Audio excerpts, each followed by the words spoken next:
itulah kenapa ada jurus seperti ini. Itu untuk membiasakan kita merubah posisi ketika diantisipasi oleh lawan.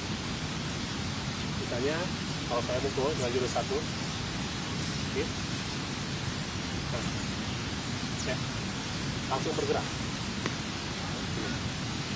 Dari sini bisa dilanjutkan dengan bisa dengan ini, bisa dengan, dan banyak lagi tekniknya. Yang penting ini, kembalikan posisi. Ini jurus 1. Atau kalau kita ditangkis oleh kanan, ini juga bisa ini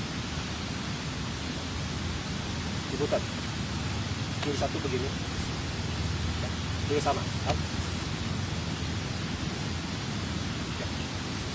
Itu Rusia jurus 1. Jadi 1, 2 ini bisa sini atau bisa ke sini. Ini bisa dilanjutkan dengan teknik-teknik yang lain.